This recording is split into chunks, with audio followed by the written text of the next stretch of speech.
मोदी जी, मैं domestic politics पे वापस आती हूँ। एक सवाल है इलेक्टोरल बॉन्ड्स के बारे में। राहुल गांधी जो हैं वो हर भाषण में कहते हैं और विपक्ष के नेता भी कहते हैं कि इसमें धांधली हुई है। आपकी पार्टी के लोग भी कहते हैं कि अगर गलती है, अगर इसमें कोई गुंजाइश है इसके सुधार में, तो वो कर सकते हैं। क्या ये गलत फैसला था इलेक्टोरल बॉन्ड्स का? पहली बात है कि हमारे देश में लंबे अरसे से चर्चा चली है कि चुनावों में काला धन एक बहुत बड़ा खतरनाक खेल हो रहा है। देश के चुनावों को काले धन से मुक्ति मिले, इसके लिए कुछ करना चाहिए। चर्चा लंबे समय से चल रही है। चुनाव में खर्च तो होता ही होता है, कोई इनकार नहीं कर सकता है। मेरी पार्टी भी करती है, सब पार्टियां करती है, कैंडिडेट भी करते हैं, और पैसे लोगों से लेने पड़ते हैं, सब पार्टियां लेती हैं। मैं चाहता था कि हम कुछ कोशिश करें कि इस काले धन से हमारे चुनाव को कैसे मुक्ति मिले, ट्रांसपेरेंसी कैसे आए। एक प्रामाणिक पवित्र विचार मेरे मन में था। रास्ते खोज रहे थे, एक छोटा सा रास्ता मिला, वही पूर्ण है वैसा हमने उस समय भी क्लेम नहीं किया था। पार्लियामेंट में डिबेट में सबने उसको सराहा भी था। आज जो लोग उलट पुलट बोल रहे हैं उन्होंने सराहा था। पार्लियामेंट डिबेट देख लीजिए। हमने कैसे कैसे काम किए, जैसे 1000 और 2000 के नोट खत्म कर दिए। चुनाव में वही बड़े बड़ी मात्रा में ट्रैवलिंग करते हैं, क्यों कि ये काला धन खत्म हो। हमने सुप्रीम कोर्ट ने कहा था कि 20,000 रुपये तक पॉलिटिकल पार्टियां कैश ले सकती हैं। मैंने कानून बनाकर, नियम बना करके 20,000 को 2,500 कर दिया। क्यों? क्योंकि मैं नहीं चाहता था कि ये कैश वाला कारोबार चले। फिर मैंने कहा है कि इलेक्टोरल बॉन्ड, कि जो पार्टी अपना सीक्रेसी मेंटेन करना चाहती है। होता था क्या, जैसे हम पहले बीजेपी में चेक से पैसा लेंगे तय किया, तो सब व्यापारी लोग हमें आकर के कहें साहब हम चेक से दे ही नहीं सकते। हम कहा क्यों नहीं दे सकते? बोले हम चेक से देंगे तो हमें लिखना पड़ेगा, हम लिखेंगे तो जो सरकार है वो देखेगी कि ये विपक्ष को इतना पैसा दिया, तो हमें तो वो परेशान करेंगे। तो बोले हम तो पैसे देने के लिए तैयार है लेकिन चेक से नहीं देंगे।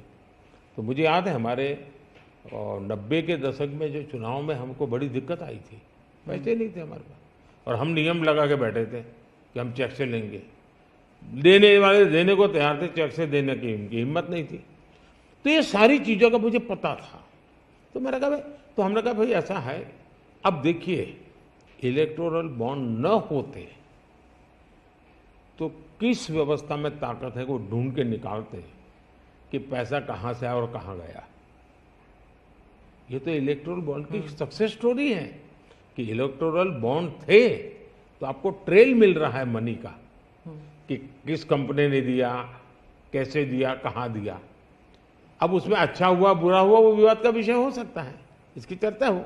मुझे जो चिंता है वो, मैं ये कभी नहीं कहता हूँ निर्णय में कोई कमी नहीं होती है। निर्णय तो चर्चा कर सीखते हैं, सुधारते हैं।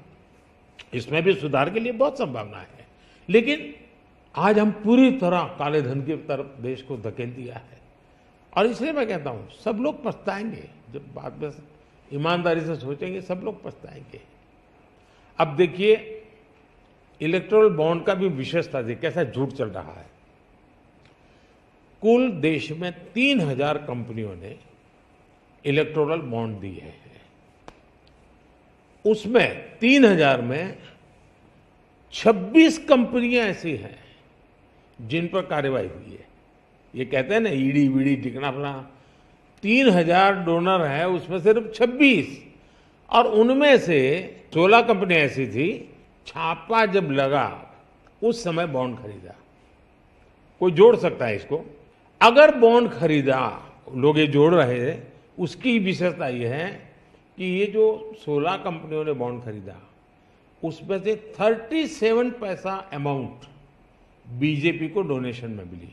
37, 63% बीजेपी के विरोधी पार्टियों को मिली। अगर पूरे जोड़े जाएं तो हाँ। मैं ये 16 कंपनी जिसका ईडी सीबीआई कोई न कोई उस समय एक्शन भी हुआ और बॉन्ड भी निकला, 37% अमाउंट बीजेपी ने, 63 ऑपोजिशन को। क्या ईडी रेड करे और ऑपोजिशन को डोनेशन देने का कार्यक्रम वर्क करे? क्या बीजेपी ऐसा करेगी? इसका मतलब कि 63% पैसा विपक्ष के पास जाए और आप आरोप हम पर लगाए, लेकिन उनको गोलमोल बोलना है और भाग जाना है।